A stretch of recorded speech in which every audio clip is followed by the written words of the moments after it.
27,9% dari populasi Indonesia pada saat ini merupakan generasi Z. Tapi kita mengetahui bahwa di dalam pemerintah, sangat kurang dari 27,9% merupakan generasi Z.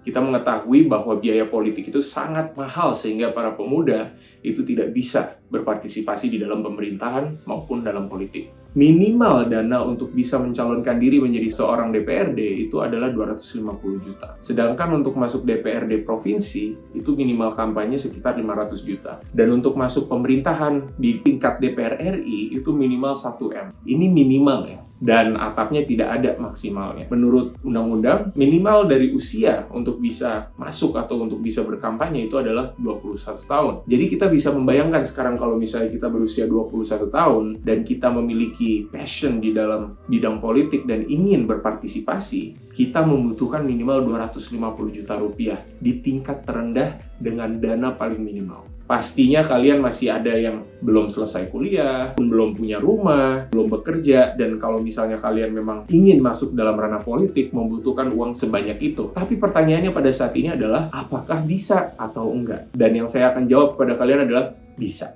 Tapi, sudah pasti, usahanya itu harus 2 kali lipat. Dan hari ini kita akan bicarakan tentang hal itu.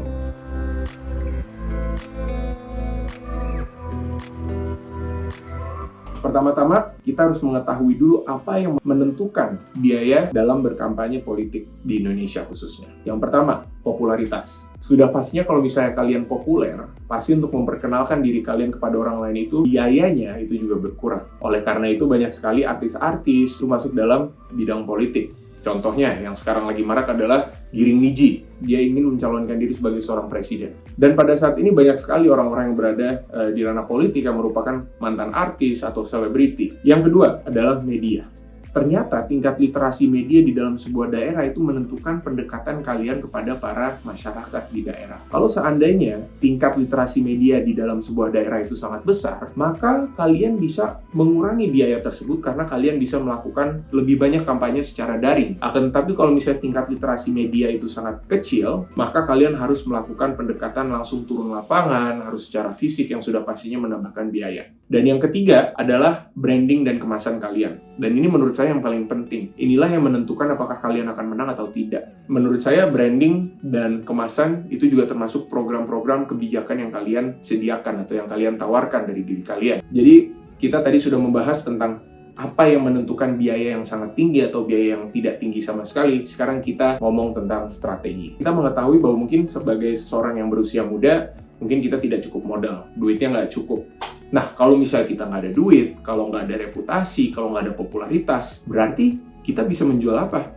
Ada satu, yaitu ide dan inovasi kita sendiri. Jadi kita harus bisa memanfaatkan apa yang kita miliki itu menjadi manfaat terbesar kita di dalam kampanye kita. Dan saya ingin memberikan atau membagikan tips atau 6 tahap untuk bisa secara sukses atau meningkatkan sukses kalian untuk bisa menang dalam kampanye politik. Yang pertama, lakukanlah penelitian, carilah ide dan inovasi yang menurut kalian bisa memperbaiki sistem di dalam pemerintahan, atau di dalam komunitas kalian, atau mungkin yang bisa membantu mewakili orang-orang yang mungkin kurang diwakili di dalam politik. Jadi dengan ide dan program yang matang, kalian bisa ke proses selanjutnya, yaitu merencanakan dan merancang sebuah kebijakan yang bisa kalian tawarkan sebagai inti dari kampanye kalian. Dan proses yang ketiga adalah membuktikan. Jadi kalian harus membuktikan, turun lapangan, dan mencari pengalaman sendiri mungkin dengan politisi atau dengan orang-orang yang mungkin sudah memiliki dampak yang cukup besar. Buktikan bahwa ide dan inovasi yang kalian miliki itu memang bisa membantu banyak sekali masyarakat dan membuat perbedaan. Untuk bisa melakukan turun lapangan seperti itu tidak membutuhkan biaya yang besar. Yang penting kalian coba dan berpengalaman dan mencarilah pembuktian dari semua ide dan inovasi kalian. Proses selanjutnya adalah untuk membagikan hasilnya. Kalau misalnya hasilnya memang baik dan sukses dan ternyata sangat membuat perbedaan yang positif, maka gunakanlah satu instrumen yang sangat penting, yaitu media sosial dan daring. Karena kita mengetahui bahwa lebih dari 90% dari masyarakat di Indonesia itu sangat membutuhkan media sosial dan juga internet. Jadi disitulah kalian betul-betul bisa berkompetisi. Disitulah dimana kalian bisa memanfaatkan mobilisasi dan juga informasi. Karena pada saat ini kita mengetahui banyak sekali partai-partai sekarang yang operasinya itu sudah melalui media sosial karena mereka mengetahui bahwa ini merupakan sarana yang sangat penting.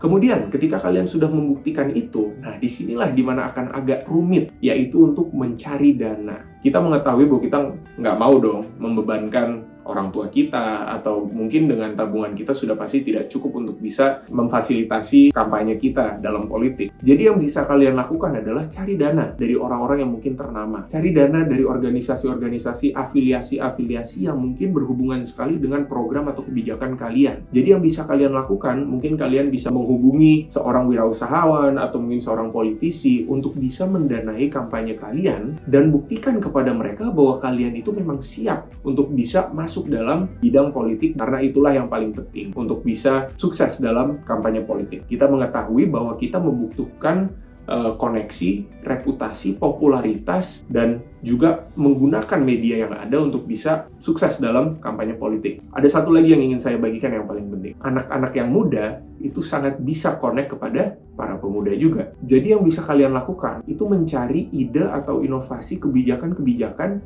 yang bisa mewakili para anak muda supaya kalian bisa membawa lebih banyak anak-anak muda ini untuk memilih Anda. Jadi dari situ semua kita mengetahui untuk berkampanye itu semuanya bisa dilakukan oleh para pemuda-pemudi di Indonesia. Ibaratnya seperti ini. Kalau kalian ingin membangun sebuah hubungan, sudah pasti akan ada prosesnya. Dan disinilah kalian harus membuktikan juga dari track record kalian, dari reputasi dan apa yang sudah kalian lakukan, bahwa kalian memang bisa menjadi kandidat politik yang baik. Sama seperti dalam hubungan kalian, bahwa kalian bisa menjadi pasangan yang terbaik. Jadi dari situ semua kita belajar bahwa anak muda bisa berpolitik. Anak muda masih bisa berkampanye politik dengan cara-cara yang berbeda dari cara-cara biasanya. Dan kalian bisa menjadi penggerak dalam mobilisasi para pemuda-pemudi di Indonesia untuk bisa berkampanye politik. Jadi tunggu apa lagi? Mulailah berkampanye, carilah ide-ide yang baik, dan jadikanlah Indonesia negara yang lebih maju lagi. Sampai jumpa!